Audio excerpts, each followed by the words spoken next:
He said, "Hey, did you watch the show? Oh, watch a show last night?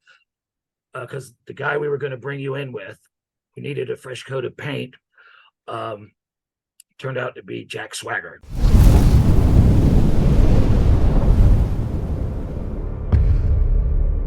What's going on, wrestling fans? It is I, Steve-O, and welcome to Wrestling News Co. on 10 Count. We are having a wonderful day talking to one of my favorite managers of all time. It's Father James Mitchell. How are you doing today? I am doing just fine, Steve. Thank you for having me on. Oh, man, it is a pleasure because you have been everywhere and done everything. And, before we even start getting into a little NWA conversations or even ECW, who's your favorite person to manage? Oh God, I love them all. Um, it's it's really hard to pick one because I've managed people at different uh, portions of my career, and each one of them meant something. Each one of them was important to a part of my development.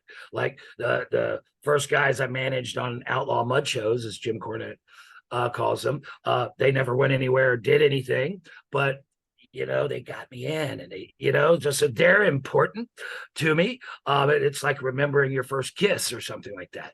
Um, uh, my best run overall, uh, prior to now, uh, would have been probably uh, Abyss, Abyss, and the New Church run. Of course, Mikey and Tajiri was real strong too. That was a lot of fun, and I did things differently there.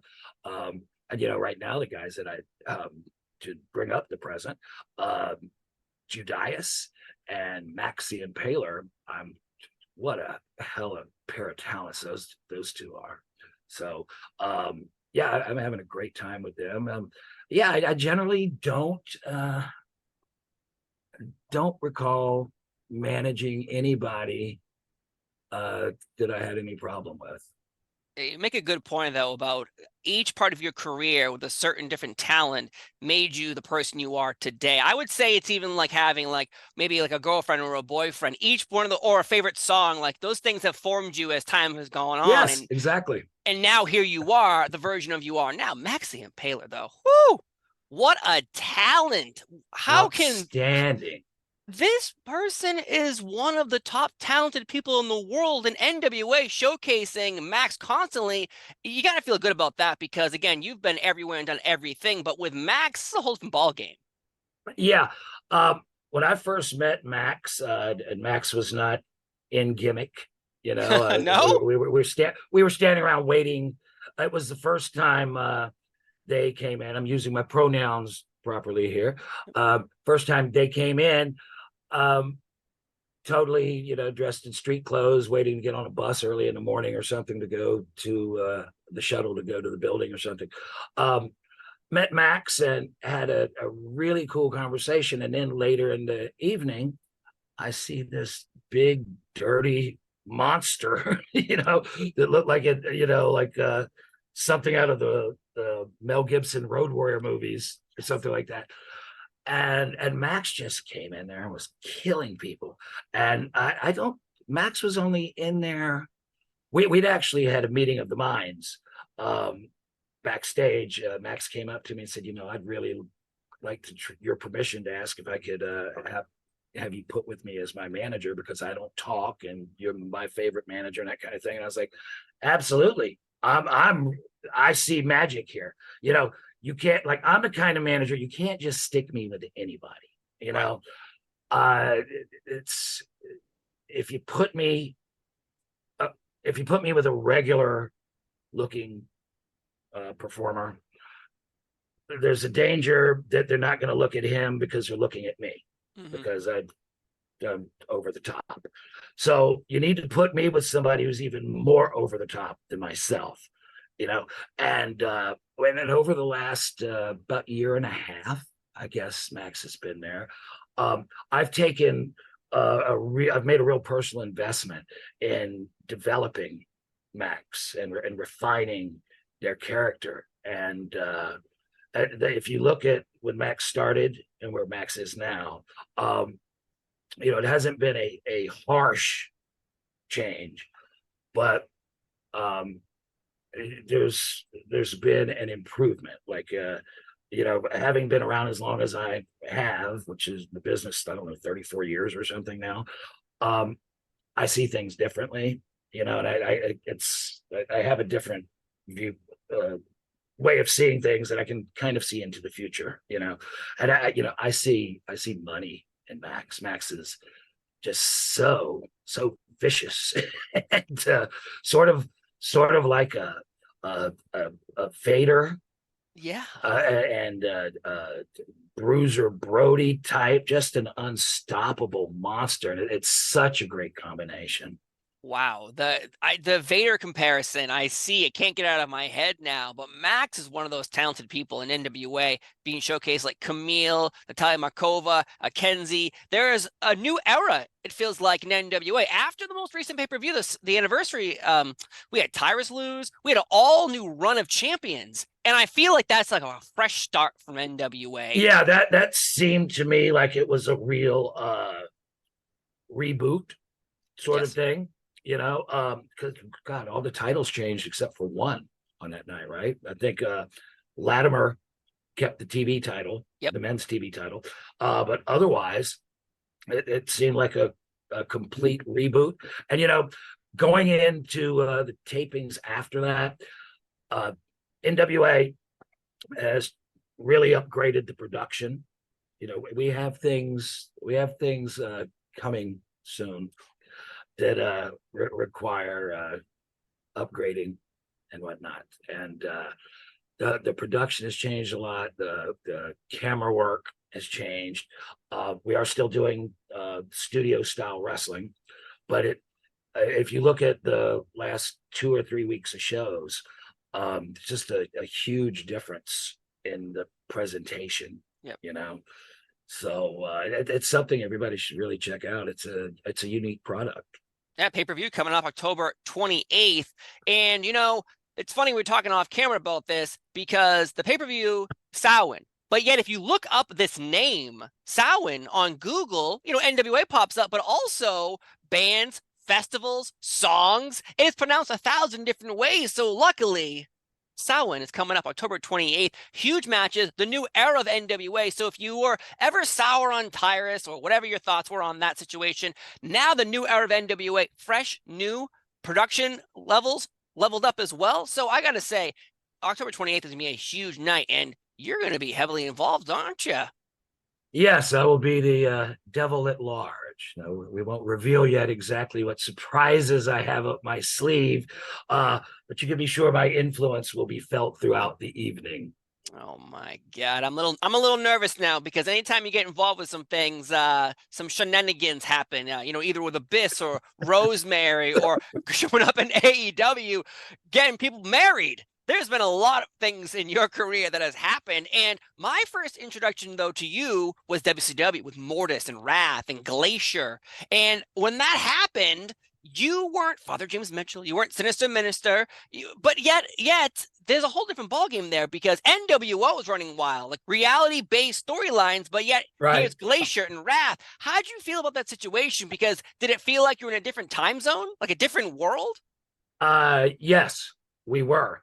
But here's the thing: if you weren't part of the NWO versus WCW main event food chain, you really weren't being developed much as a character or getting a lot of promo time. Most of the promo time went to that, to the NWO storyline. And when you were in the ring, instead of them calling your matches and putting whatever you were doing over, and it could have been Rey Mysterio against Dean Malenko, they weren't talking about them. They were talking about Hollywood Hogan. And if you go back and listen to watch those old tapes, they're not talking about the match. They're talking about whatever they're selling for the pay-per-view or whatever the NWO did this week. But we were in a great spot because we were so different. We stood out. We had that ridiculous over-the-top production that made us stick out. Didn't get time to develop the character particularly, which is why I had to use sort of a Marcel Marceau mime way to get across that I was an evil son of a bitch because, they weren't going to give us time to talk. So that's when I started all the, Jack Nicholson and The Shining kind of type of, get it over with your face on your way to the ring, because I knew at least I had that many seconds that the camera would be on me, so I could make the face or bark something out, regarding what our intentions were that wouldn't be put over by the commentators because they're too busy talking about the NWO. But man, it was a hell of a time to be alive. The wrestling business was the hottest it had ever been. I jumped from the Bush Leagues to the number one cable television show in the United States. Yeah, I was telling somebody earlier, and I think you just mentioned something like this. It's part of how you got to where you are now. So there's a little bit of James Vandenberg still in what I do now. It's just like looking back at yourself with the Coke bottle glasses and braces in your old elementary school annual or something, Yes. But sometimes I look at it and I'm embarrassed. And then other times, if I don't watch it for a long time, I can go back and, as I call it, smell the popcorn. Like, you can listen to a song sometimes, it'll take you back to where you were. Of course. I can look at those huge crowds and, and instead of looking at it and going, oh God, that was so stupid, I can think this was really a game changer for me. Because had I not gone to WCW, my life would have been on a completely different course. Probably wouldn't have been in wrestling after that. It was just such a crazy time to be alive. And so I can watch that stuff in the right mindset, and I can all the sights and the sounds and everything that was going on in that crazy environment it just comes flooding back. It's like going to a high school reunion or something. So I wouldn't ever put it as a career highlight. If I was going to show you, here's James Mitchell's greatest hits, probably none of that would be on it. Uh-huh. but I don't discount it because I was part of something that was important. I mean, part of an important time in the wrestling business and featured pretty prominently for a middle of the card act, Well, I think, you brought it up, the right mindset for you to watch that stuff. But for, say, someone like me who watched it when I was growing up, it's a core memory. Like, those aren't bad memories for me. Those are, like, talking to you right now is a privilege and an honor because of the memories you put into my brain. And so, whatever you think about when you watch those, I always think about happy times. You're the popcorn that I'm smelling. Go, I remember that. That was so good. That was so much fun. So I got to say, you had NWA run a while, but you were giving me something different. What's funny about that too is, okay, it depends on the age of the person I bump into. If I bump into somebody my age, they'll kind of snicker about Blood Runs Cold. But I run into people now that are like in their 20s or they're maybe turning 35. They were watching Glacier and Mortis and Wrath and Ernest Miller and myself when they were like 6, 7, 8, 9, 10 years old. This was 25 years ago, right? About 1997, 25 years ago. And they weren't interested in the NWO. They were interested in Blood Runs Cold for the reason Eric Bischoff came up with that whole idea, was to sell it to kids and video game, players. The video game was on industry was on the cusp of taking off into the stratosphere like it is now. So it's really cool when I run into somebody that would have been a child when I was doing that, and they talk about how much I scared them and whatnot. And I'm thinking, I scared you with that cornball shit I was doing, but hey, thank you. It means a lot. Well, it was nice to see all those great characters. And everyone always brings up Hulk Hogan in WCW. Do you have a Hulk Hogan story in WCW? Did you interact with him? Did he ever talk to you? Yeah, a little bit. In fact, Dallas Page was sort of our babysitter for the Blood Runs Cold clique. You know, I don't know if he was officially assigned that by Eric Bischoff, but he was, he'd kind of, hey kid, do this, do that, don't, watch it. So he had told me basically when I got there, what you want to do is make money and ride this contract out as long as you can. So keep your mouth shut. Don't go talk to, the top guys and whatnot unless they come to you. So one night, I don't remember where we were. And I totally kept myself away from those guys. I was going to walk up and say, hey, how are you doing? Or anything. Hulk Hogan, I don't even know why he did it. He just said, hey guys, you guys got a good act or something like that. And I forget how the conversation, but from that, I asked him some question and he went into the story about how he came out to the Rocky Eye of the Tiger theme the first time. And he was going into all this detail about Vince McMahon Sr., how he would be holding silver dollars in his hands and doing, shuffling them back and forth. And anyhow, he went into this long discussion, just telling me this anecdote. And he was pretty animated. And Dallas Page, I could see him over there out the corner of my eye. And when I got done, like, hey, well, thanks, Hulk. That was cool. And Page walked over and he said something to the effect of, Vandenballs, you stupid son of a bitch. What are you doing? I told you not to be talking to top guys like that. You're going to bury yourself. And what were you asking him? I said, I didn't ask him anything. He said this. And then I said he was telling me about Vince McMahon's dad and the coins and paying the sound guy $100 or $1,000, whatever it was, $500 to go ahead and play the music. And Paige was like, he told you that? Really? I was like, yeah, so that was my main Hulk Hogan story. I've bumped into him over the years, but that was my most face-to-face interaction with him. Oh my God, that's amazing. DDP just around I imagine DDP like around the corner. What's he doing? I'm gonna kill that guy. He was talking to him. He was like, you're gonna bury yourself. Oh, it's amazing though. But like when the internet first started really getting going with like wrestling news or even really in general, the internet, there was one story I could not escape. And it was when you came to WCW, ECW, that is. And the story was, now, obviously we're going to confirm right now. The story was like, Sinister Minister blows his hand off. And I'm like, what the hell is this? Because I don't have a million journalists or social media or you on Instagram or Twitter tweeting out my hand is not blowing up. Like it was everywhere. Blows hand off. So I'm thinking no hand. So let's confirm. What happened? Did you blow your hand off? And what went wrong? I didn't blow my hand off. What happened? I was using, when throwing fire became part of the crazy Mikey Whipwreck gimmick and mine.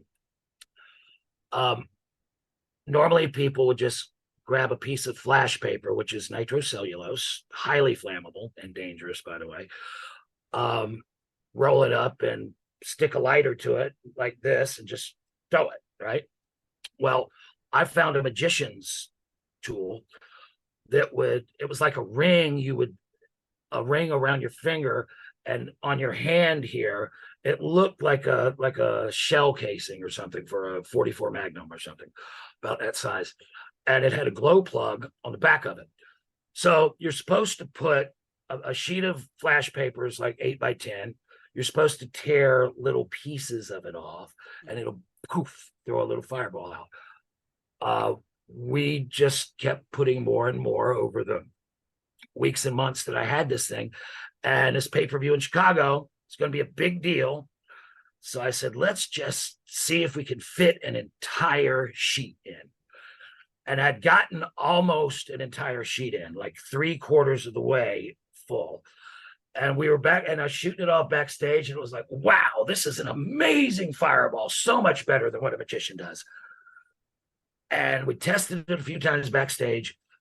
And the deal was, when they came through the curtain, I was gonna stick my hand between them and shoot a big fireball. Well, I had a toothbrush and I was packing it, uh, trying to pack this piece of paper in to it like Davy Crockett packing a musket or a flintlock. And I guess my hand hit that glow plug and the toothbrush was in it. Therefore, instead of it going out, it became a bomb, your grenade, and it's made out of copper. So it exploded, bang, and what everybody was kind of deaf for a second because you heard that beep in the air, like what, from the explosion. And I looked down at my hand, and the story's been told a million times.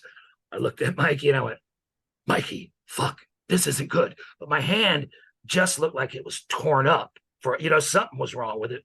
It wasn't bleeding yet for just, I don't know, a 10 count or something. And then suddenly it started like a sprinkler. It was squirting out all over the place. Looked at Mikey. Now, I don't know if you can see here. See this part of my finger? Yep. Okay. Compared to my other one? Okay. So I lost the tip of my finger. The entire my hand was completely blown open. So once the blood started going to it, I knew something wrong had happened, obviously. And I walked through, I went to go to the sink.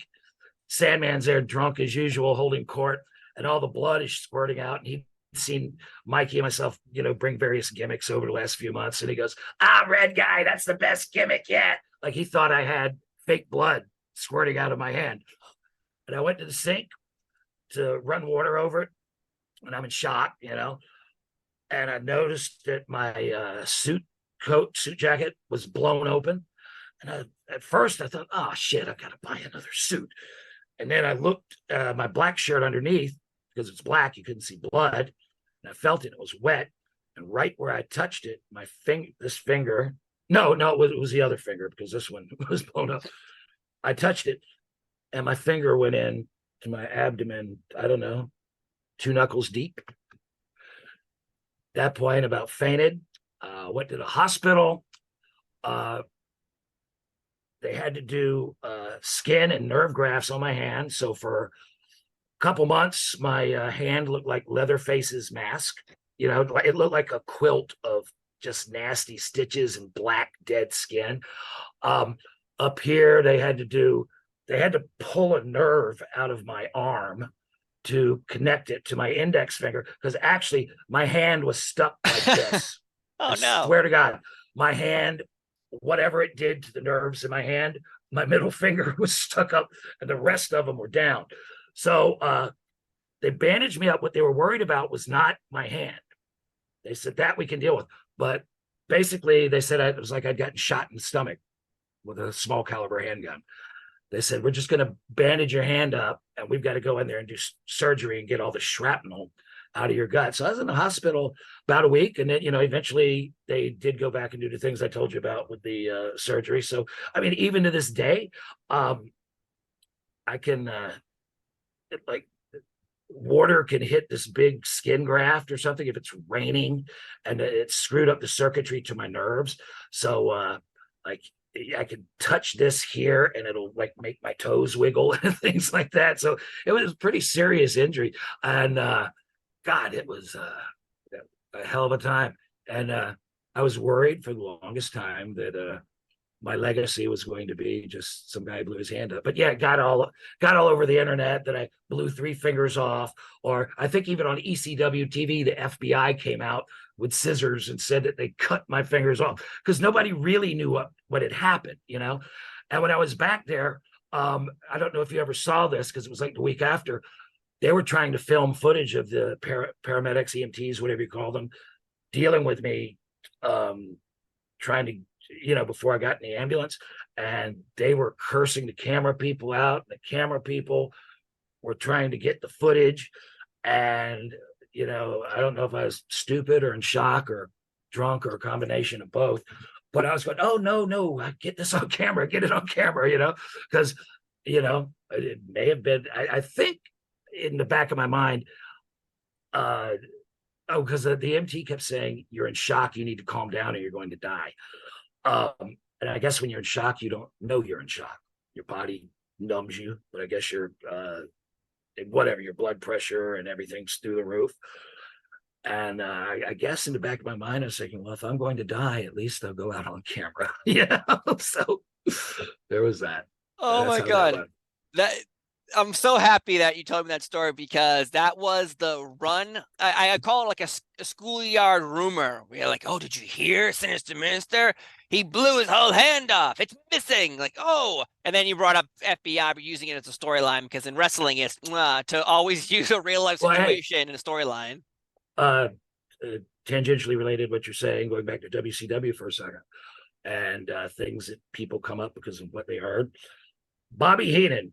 And Bobby Heenan was so cool because he was the one person, like if we were on the, what was the B show, WCW Saturday Night, Yep. or on the worldwide syndicated stuff, because they wouldn't let me talk, he would actually take the time to make up stories about me. Just like it would be like reading a Bill Apter wrestling magazine in the 70s. No bullshit. But he used to say something about me trying to buy the Elephant Man's bones from Michael Jackson. And to this day, people, even adults, I had a doctor a few years ago, I used to watch that. Did you really try to buy the Elephant Man's bones? And kids, who were, I guess, Michael Jackson fans at the time, I have no idea. I still get asked about that today. And no, of course it didn't happen. But Wow. it's the power of television.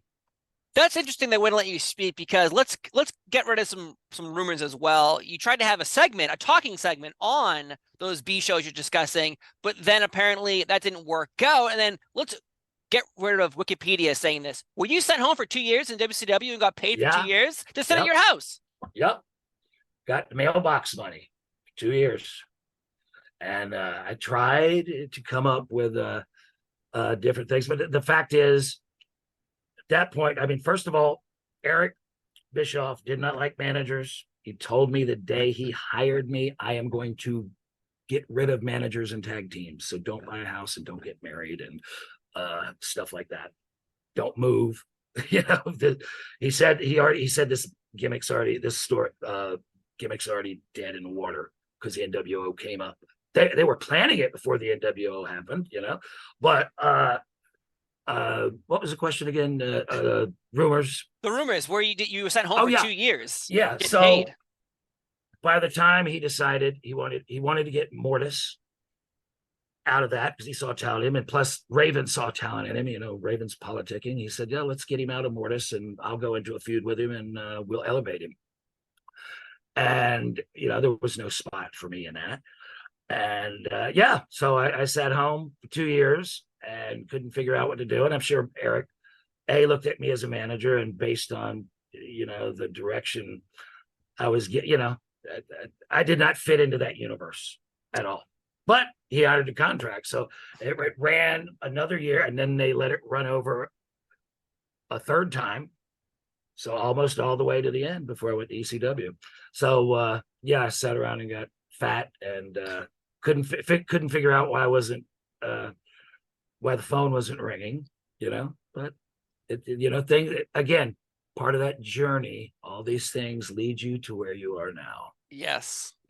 I do a lot of traveling. So I always tell my children, I have 3 of them. I always tell them like, Daddy's going on a trip. I call them adventures because not every adventure is going to be fun. But when you get done with it, you've learned something else has happened. And obviously, but 2 years sitting at home getting paid, that's why I think this ATM Eric situation for so long was like a joke between wrestling fans, because they'd be like, okay, you're at home getting paid. You're not working. You're not doing anything. You're getting paid. Lenny Poffo, rest in peace, but he was getting paid. I don't think he actually wrestled once. I don't think he ever wrestled. He was always backstage at the Universal and Disney worldwide tapings that we do, because we'd go down there, we'd take 3 months of shows at a time. He was always there. He was always ready to go. Excuse me. You lacing up his boots. Never got called. There were a lot of people like that, that had sweetheart deals. Hulk Hogan's nephew, Horace, had one. He was backstage all the time. And Raven eventually was the guy who said, "Hey, let me take this guy on, and you're paying him. Let's do something with it." Yeah. But there was a lot of money that just went up in smoke, you know. But yeah, it's I'm not a businessman, but I don't think I would have done that. No, that's probably I wouldn't getting. have paid me to sit home for 2 years. Yeah, Well, you did, and then eventually you came to ECW, and yeah. according to the internet, you blew your hand off. So There you go. you know, you're The still you. hero's journey. I know, right? You survived your hand being blown off, though. I'm glad Wikipedia is sometimes right and sometimes wrong, and this time it is 100% right. But when ECW though closed, was your contract over when it closed? Did it end beforehand? Because when WWE eventually comes in and buys out WCW and ECW, you don't come in at that point. No, my contract was not over. In fact, I think I had signed a 3-year deal with ECW. Um, but yeah, so that, and I didn't file for anything to claim anything in the bankruptcy case because I realized we weren't going to get it anyway. The wrestlers weren't. I think Pioneer Entertainment, whoever had some video game company had loaned them money. So, the money was going to be broken down and you'd get pennies on a dollar, if anything. But the people they owed the big money to would get more pennies and the wrestlers would get almost nothing. But yeah, so it wasn't worth my time to go after it because I knew I wouldn't get any money. But then when the new ECW didn't come up, what, till 5 years 2005, later or something? 2005 was the first one I'd stand, but 2006 is when it like reopened. Right. Yeah, I was not part of that process at all. Interesting. Because like you yourself, your look, your character, your demeanor, everything about you screams like Paul Bear storyline, Kane storyline, Undertaker storyline, being brought in as another relative amongst those three Right. seems like the most logical thing in the world. And did anyone ever talk to you? Did you ever have ideas and pitch them? Because again, that just seems so easy. No, I mean, WWE over the course of my career, let's see, back in the 90s, Kevin Kelly called. I mean, I was sending him tapes back then, especially after I went to Smoky Mountain Wrestling, because then I had TV quality, broadcast quality tapes to send instead of something filmed in a flea market. Kevin Kelly called me once, like in '93. I don't even know what his job was, but he called to let me know he was looking at tape. Bruce Pritchard called me one time, like in '95, '94, to look at the tape. He said, we're going to go look at this, whatever. And then I never heard from him again. Then 2000, the beginning of 2012 till the beginning of 2013, I think it was, a member of the creative team called me and asked me if I'd be interested in coming in there. And at that point, I'd been sitting home doing nothing. This was after I left TNA Impact. And I was like, of course, yeah, I'm ready to go. And he said, make me a tape, just talk about something generic. We've got an idea. Fast forward. Oh, he was talking about maybe bringing me into SummerSlam or something like that. I can't remember. But he called me back and he said, did you watch SummerSlam? Like, no, because I don't watch wrestling that I'm not involved in. So turns out Lord Tensai is who they were going to put me with, who used to be Prince Albert. Yeah. Or that's who he had pitched, I guess. And they didn't go with it. And then he said, but hold on, we've got another idea. So yeah, there were like three or four phone calls over the course of a year where I would go, hey, they've got an idea for me. I go out and buy drinks for everybody and, wait on a call. And then the next time I got one of those calls, he said, hey, did you watch the show? Oh, watch a show last night. Because the guy we were going to bring you in with, who needed a fresh coat of paint, turned out to be Jack Swagger. They said, but they went with Dutch Mantel to do the We Are the People thing, and, I wouldn't have fit, again, I couldn't do what Dutch did, that's kind of getting into a political thing and whatnot. But if you're going to be good at a character, you have to find some piece of it in yourself, something you can resonate with. And particularly at that point in my life, I did not give a tinker's damn about politics. I tuned politics out of my head for like 8 or 10 years. And Dutch did a hell of a job, and I would have never been able to do anything with that. And if they had brought me there, it would have been a failure. What I'm saying, I don't think I could have. I mean, I do what I do. I think in wrestling, the trick, like in movies, some people don't want to be typecast, but in wrestling, that's exactly what you want. You want to do in wrestling what Adam West did as Batman in the TV series. If you want to be a star, stars are all basically playing variations of themselves. You know, you can be a great actor or you can be a star, you know. So that's it wouldn't have worked. And luckily, I got called back after sitting on the bench for a while, and I had my head up my ass, and I was like, I'm not going to call anybody. I'm not looking for work. And one day, I, out of the blue, decided, an independent guy down here in Florida contacted me and asked me if I'd like to work. And I, decided I've been sitting on the bench too long, being too arrogant, saying I don't have time for these outlaw shows. I'm a TV star. Excuse me. And he asked me if I could get Abyss. So I decided, okay, you know what? I'm going to call Abyss. And as fate would have it, as I was dialing his number, Abyss called me. His number came in. So it was like some magical shit.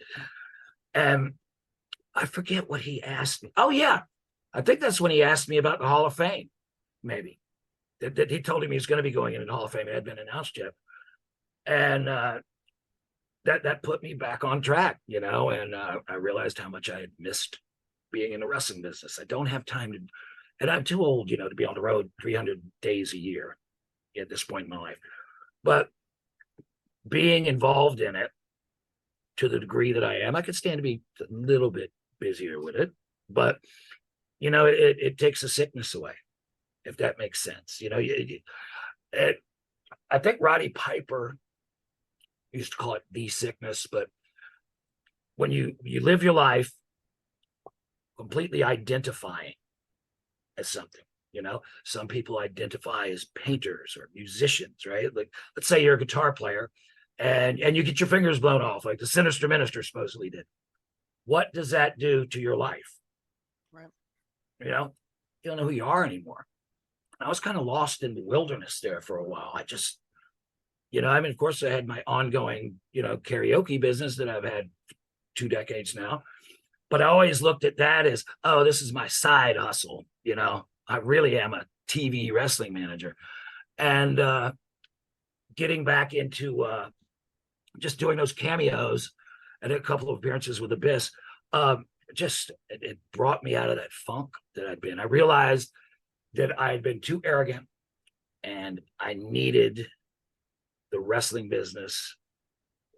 I needed to keep my fingers dipped in the pool of water a little bit, just to, like a heroin junkie takes methadone or something, just to take the edge off, because it's really what I always wanted to do. I mean, when I was a little kid, I used to basically say I wanted to be a supervillain. That, there's no real job description for that unless you play one in the movies or in wrestling. And pro wrestling allowed me to do, for a great chunk of my adult life, what I used to get in trouble for in kindergarten, when everybody was on the playground, pretending to be astronauts and tying towels around their necks and being whatever, Superman. I was always the Joker or Frankenstein or Dracula, and I practiced all those faces that you'd see on the cover of the monster magazines. And that is essentially what I do now. The same shit that teachers would write notes home to my parents and say that there's something wrong with your son. He's interested in all this weird stuff. Every time we want him to draw pictures of a bright sunny day, he's drawing, Dracula torturing somebody, or ghosts and goblins, or, Dr. Octopus and stuff like that. And, it's funny. I'm 57 years old now. But, you know, we were talking about the career path where I started. This started when I was a little kid and being the devil when I was a little kid, you know, that that may have been a job description. I probably said for some reason, I think I did say that when I was like 5 or 6. But, you know, I remember seeing like do you know what Underwood deviled ham is? I don't even know if they make that anymore. Oh man, that sounds delicious though, if that's But food. whatever, the logo had a devil on it, Yeah. right? And all of the products that like one's father might have in their sock drawer, like, you know, butane lighters or matchbook covers and stuff, they all had, there was a certain kind of devil that was very common in advertising, like 30s, 40s, 50s, 60s into the 70s. They don't do that anymore. The devil's been blackballed, except for me. But you know, that resonated with me when I was a little kid, you know, and just all of this stuff. It's wild looking back at it, how I was able to put these various things that I enjoyed as a kid that I was always told wouldn't get me anywhere. You're wasting your time looking at comic books. You're wasting your time with looking at wrestling, you know, and it all, you know, eventually came together. And then I've been able to combine it and put it all together in a coherent package as I've gotten older. And it's just been one hell of a journey. And that's why I think it's also cool that at this late stage of the game that I wound up in NWA, because NWA was the first wrestling I watched, 1974. It's like 8 years old. Jim Crockett Promotions, Mid-Atlantic Wrestling, Studio Wrestling, which is what we're doing now. It you know, it feels like I've come full circle, and that's one of the reasons I really have an emotional attachment to being involved with the NWA. It just feels like it's part of my destiny, you know. All those little stops got you to where you were as a Yeah. child. I was going to ask you about that next because hearing your voice, hearing the passion that you're putting out there, I wanted to ask, how did you find professional wrestling? Because if you're on the kindergarten, schoolyard, acting like a devil and Frankenstein and drawing vampires, how does wrestling find you and how do you find wrestling? Couple times I got beat up by, I mean, I would have been, I don't know, first or second grade. So let's say, what, 6, 7 years old. And kids look like giants, but I'm going to assume they were 10 or 12. I don't know. But I remember in New Jersey one time, some kids just jump, and it was off after school hours, but we'd go, I lived across the street from school, and we'd go screw around on the monkey bars or whatever swings. And two big kids just beat the shit out of me one day. And I remember them, like, they put me in a backbreaker or something, and they were calling out wrestling. I remember hearing Chief J Strongbow called out. And then the exact same thing happened to me a few years later when I moved to Columbia, South Carolina. I was going to trade comic books with a friend of mine, third grade, and he invited me to his house. And we're looking at whatever Spider-Man for a minute. And suddenly the closet door burst open, and these two guys who would have been 3 years older than me, and one of them's my oldest friend to this day, Jeff Wilson, who wrestled as Jeff Bailey on Bill Barron's Wild Side, managed as Jeff Bailey on Bill Barron's Wild Side program. Anyhow, they beat the shit out of me for like an hour, and then I was hearing all of these wrestling names. You know, it was like a foreign language, and they'd jump off the the dresser and drop a knee on me and yell Ivan Koloff and stuff like that. I fell into this, I got duped in this trap a couple more times. Then the same two guys, I was walking through the woods to the store, and I saw them shoplifting in a Zippy Mart or whatever you want to call it. I think that's what the store is called, a convenience store. They were stashing M&Ms in their army jackets. Well, they saw me looking at them. I was trying to hide from them because I didn't want to get beat up. And I walked out, and they went, "Hey, kid, you're pretty cool. Thanks for not telling on us." And I'm scared as shit, thinking they're going to beat me up again. And they gave me some M&Ms, and they said, "Why don't you come to my house and watch wrestling?" And I didn't want anything to do with it, you know? Yeah, I wouldn't either after what's been going on. But so, you know, whatever. I went there, and I didn't get beat up. And then here was this crazy world. It was much like Marvel Comics. everybody's wearing spandex, mask. The guys with mask, and it was, and they don't speak like normal people. They don't use the patois of the actor on the CBS movie of the week. It was its own contained universe, just like a comic book, come to life. And I think at that time, Johnny Valentine was there. And Johnny Valentine was a big deal at the time, right before the plane crash happened that took him down, if you're familiar with that. Yeah. A very young Ric Flair was there, Blackjack Mulligan, Dusty Rhodes was there. It was this incredibly colorful cast of characters. And at that point, the die was set. This was up to that point, a distillation of everything I liked to that point, you didn't, other than the Batman TV series, there were no live action superheroes, there were no Marvel movies. And I completely immersed myself in it. And that's how I found it, is now I got into it, but that gave me the passion to bullshit my way into it years later, because it was all consuming, to the exclusion of everything else.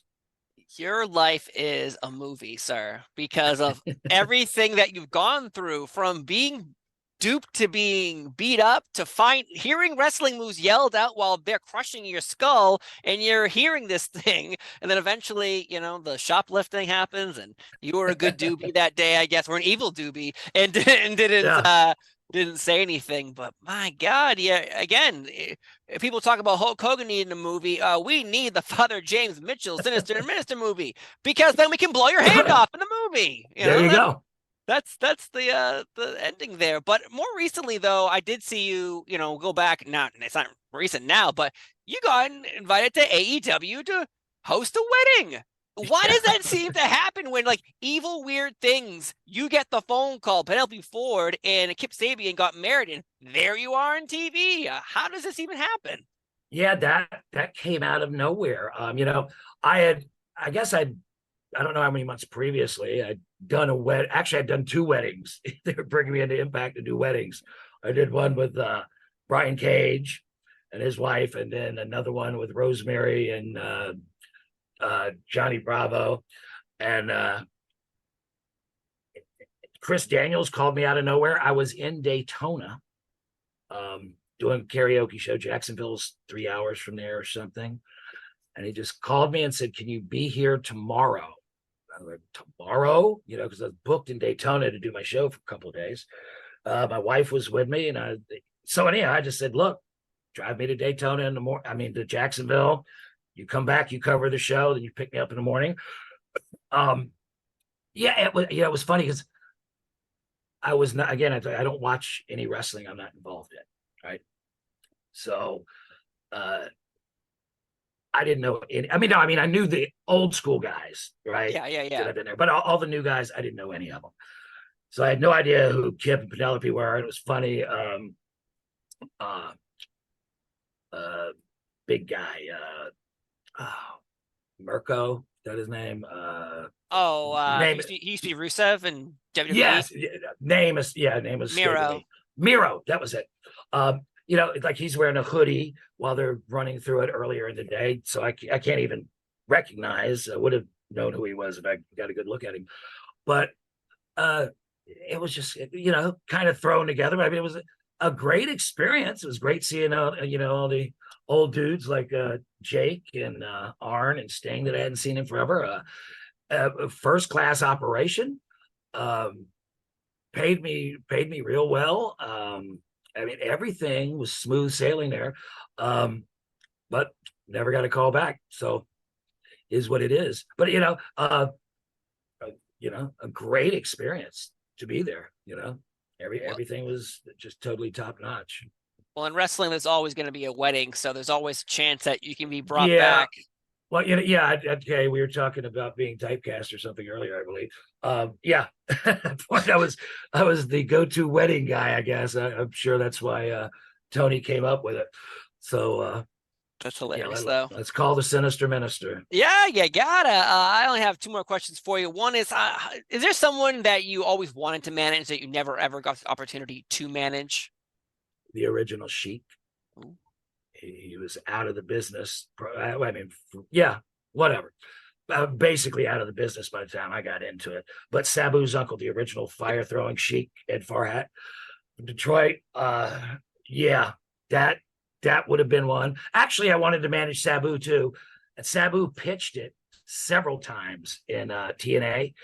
He wanted to make Abyss and himself a tag team and have me manage them, but whatever, they didn't go for it. Probably because it would have gotten over.